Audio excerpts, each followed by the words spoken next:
Oh ya, untuk perangko-perangko jadul seperti ini rata-rata sekarang nilainya itu dihargai sekitar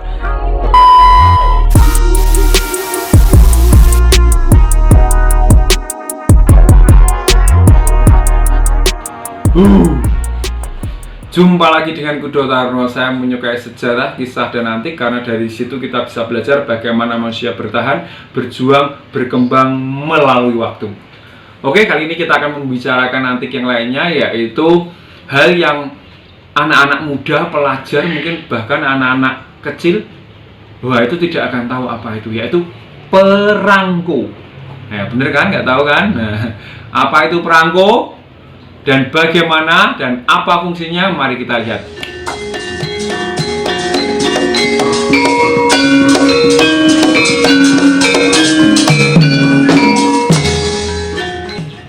Perangko atau dalam bahasa Latin franco itu adalah alat pembayaran atau bukti pembayaran bagi orang dulu untuk mengirim suatu surat. Nah, jadi mengirim surat. Nah, zaman sekarang sudah zaman WA, kemudian email, orang jarang sekali bersurat atau mengirim surat. Zaman dulu karena teknologi yang masih terbatas, orang mengirim surat, menanyakan kabar, mengirimkan berkas. Nah, untuk mengirim itu antar kota, itu ditempellah perangko dengan masing-masing mempunyai harga yang berbeda-beda. Jadi kalau semakin jauh, harga perangkonya yang harus ditempel di surat tersebut itu makin mahal. Nah, jadi setelah ini ditempel di amplopnya, kemudian nanti akan oleh kantor pos akan dicap. Nah, ini contohnya dikasih capnya, ada bekasnya cap ya, cap gitu. Itu bukti kalau sudah disahkan oleh kantor pos, dan akhirnya bersama amplop dan perangkonya akan dikirim oleh tukang pos, pak pos sampai ke tujuan. Itulah fungsi perangko. Perangko sendiri itu berasal dari Inggris, tahun 1840-an. Nah, karena berasal dari Inggris, ini Inggris mempunyai semacam hak khusus, yaitu di perangkonya tidak menyebutkan nama negara. Untuk negara yang lain itu disebutkan negara mana gitu ya. Kan untuk Inggris tidak perlu karena dia mempunyai hak semacam hak prerogatif karena dia sebagai pencipta atau inisiator dari perangko ini.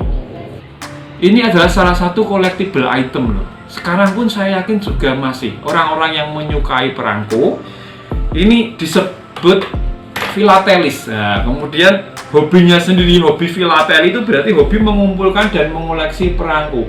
Dan ini adalah koleksi saya sejak kecil. Nah, jadi ternyata ya, saya sejak kecil sudah menyukai antik loh. Ini buktinya, saya punya koleksi perangko yang nanti akan saya perlihatkan.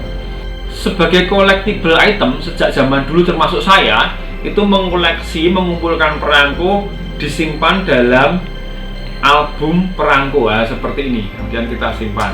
Nah, macam-macam. Jadi dari jadul sampai era terkini dan dari luar negeri.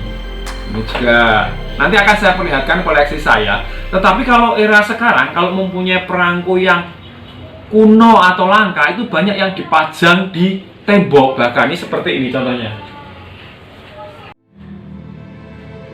Ini koleksi saya yang cukup lama, yaitu Pak Karno.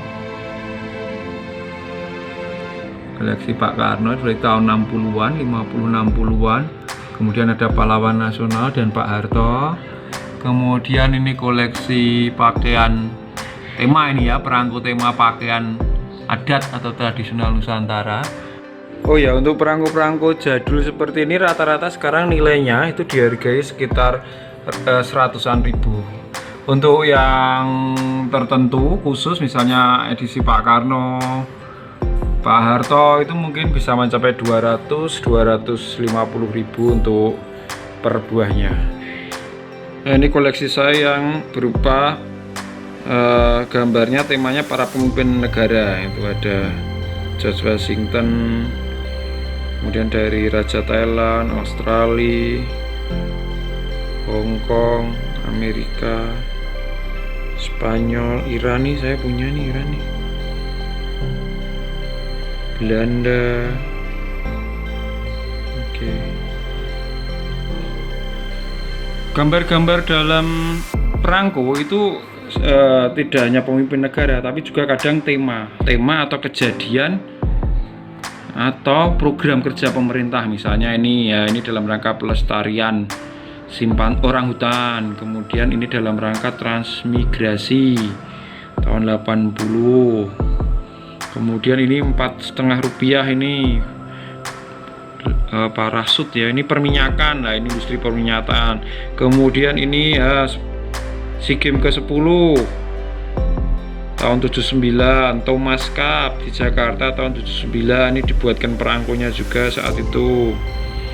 Nah, ini Borobudur. Nah, kemudian koleksi saya yang lain, ini dalam negeri, ini yang tema-tema binatang saya jadikan satu.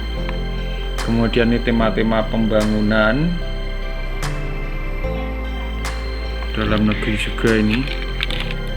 Nah, ini ada Pak Harto, harganya masih Rp12, ada Rp100, 300, 125, ini ada yang 1000 sen. Nah, ini pelita 4 nih, berarti zaman Orde Baru ya, Bajar Porto. Nah, ini dalam rangka peningkatan pelayanan haji tahun 85.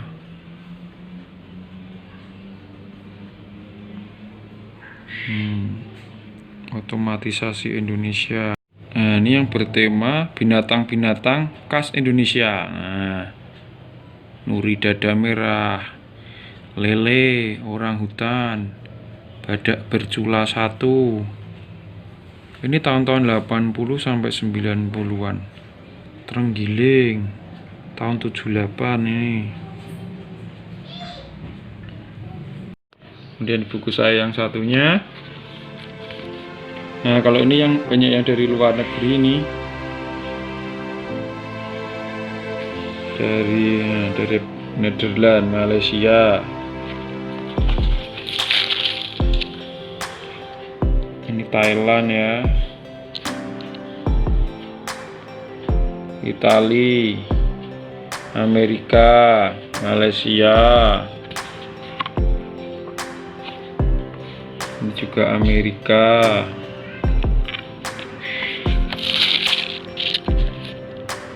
Nederland, Singapura, Zimbabwe. Saya punya ya Zimbabwe ya, ternyata ya. Singapura, Rumania, Hong Kong.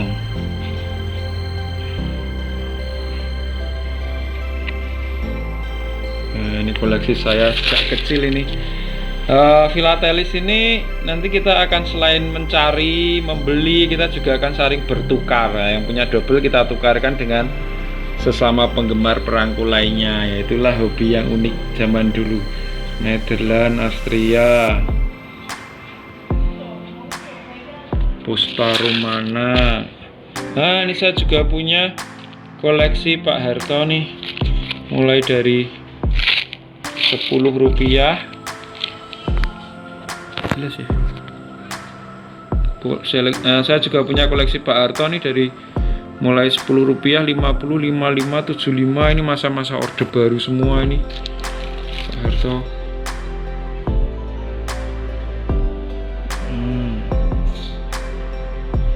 Australia.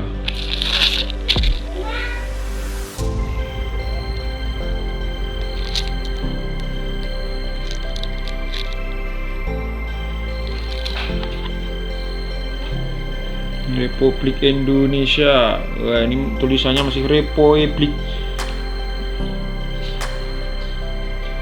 Tahun 80. Nah, ini jadul-jadul nih.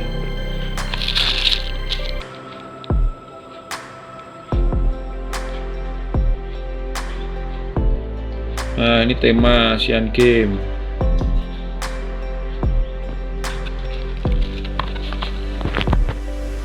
Ini dari Republik Malagasy, itu mana saya juga nggak tahu. Nicaragua, kemudian Guinea Bissau. Saya ternyata punya Guinea Bissau, saya baru inget ini. Bulgaria, Singapura. Wah, ini untuk memperingati pendaratan di bulan ini mesti ya, Amerika ya. Ya, itulah sekilas tentang perangko. Paling tidak teman-teman yang kemarin tidak tahu jadi tahu apa itu perangko dan seperti apa itu perangko. Inilah romantisme masa lalu, di mana saat itu kita mengirim kabar, menanyakan kabar itu harus menggunakan surat, memakai perangko, dan nanti datanya itu butuh beberapa hari. Yang pacaran saat itu pasti pernah nih punya memori mengirim surat, nanti 3 hari baru nyampe, dibaca, nanti dibales 3 hari lagi baru nyampe, dengan memakai jasa perangko. Oke, itulah barang yang saat itu sempat berkontribusi terhadap peradaban kita umat manusia dalam hal transportasi kabar dan surat menyurat. Itu kita semoga bermanfaat. Kita jumpa lagi lain waktu.